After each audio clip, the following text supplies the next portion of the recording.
প্রায় 1200 বছর আগের কথা।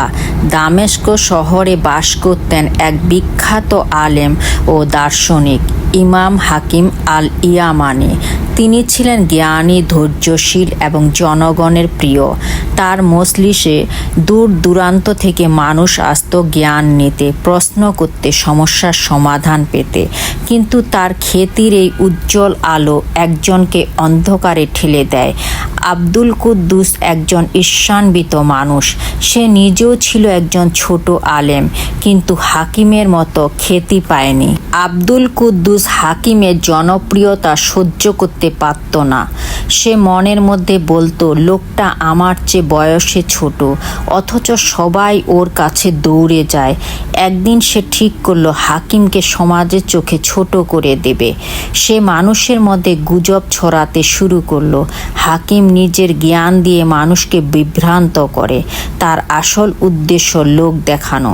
সে গোপনে বাদশার দালাল। এই সব কথায় কিছু সাধারণ মানুষ বিভ্রান্ত হলো। হাকিমের মজলিসে আগের তুলনায় লোক সংখ্যা কিছুটা কমে গেল। তার এক ছাত্র এসে বলল, হুজুর, আপনার বিরুদ্ধে কুৎসা রটানো হচ্ছে, আপনি কেন চুপ? হাকিম হেসে বললেন, তারা আগুন ছড়াচ্ছে আর আমি পানি। আগুন বেশি হলে পানি ঢালবো, নইলে চুপ থাকাই যথেষ্ট। আগুন নিজেই নিভে যাবে। ছাত্রটি বলল, কিন্তু আপনি তো নিজের সম্মান হারাচ্ছেন। হাকিম বললেন, সম্মান আমি বানাই না, তা আল্লাহ দেন। মানুষ দিলে কেড়ে নিতে পারে, কিন্তু আল্লাহ দিলে তা কেউ নিতে পারে না। মাস পেরোলো, বছর গড়ালো। একদিন আব্দুল কুদ্দুস নিজেই এক বড় ভুল ফতোয়া দিয়ে ফেলল, যার কারণে এক পরিবার বিভ্রান্ত হয়ে অন্যায় করে বসে। শহরের লোকেরা বুঝল এই লোক শুধু হিংসার বশবর্তী, তার জ্ঞান বিশুদ্ধ নয়। অন্যদিকে হাকিম ধৈর্য ধরে আল্লাহর উপর ভরসা রেখেই চলেছেন। যেসব লোক একসময় বিশ্বাস হারিয়েছিল, তারা আবার ফিরে এলো। হাকিম আরও সম্মানিত হলেন। আব্দুল কুদ্দুস একদিন নিজেই হাকিমের দরজায় এসে কাঁদতে কাঁদতে বলল, আমাকে ক্ষমা করুন, আমি আপনার আলোকে সহ্য করতে পারিনি। হাকিম বললেন, যারা অন্যের আলো দেখে হিংসা করে, তারা নিজের মোমবাতি জ্বালাতে ভুলে যায়।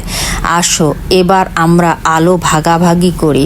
হিংসা মানুষকে অন্ধ করে তোলে, জ্ঞানকে নষ্ট করে। যে ধৈর্য রাখে, আল্লাহ তাকে সম্মান দেন। মানুষের কুৎসা তাকে ধ্বংস করতে পারে না। কেউ যদি তোমার আলোতে জ্বলতে না পারে, তাকেও আলো দেওয়ার চেষ্টাই বড় হৃদয়ের পরিচয়। হিংসুক নিজেই নিজের আগুনে পুড়ে মরে, কিন্তু আল্লাহর বান্দা ধৈর্যে সোনার মতো দীপ্ত হয়। হিংসা এমন একটি ব্যাধি যা একজন মানুষকে বাইরে থেকে নয়, ভেতর থেকে ধ্বংস করে। হিংসা ত্যাগ করার মাধ্যমে একজন সাধারণ মানুষও আল্লাহর কাছে প্রিয় হয়ে উঠতে পারে। দুনিয়ার দৃষ্টিতে তুমি সাধারণ হলেও আল্লাহর কাছে তোমার অন্তরের অবস্থানই বড়।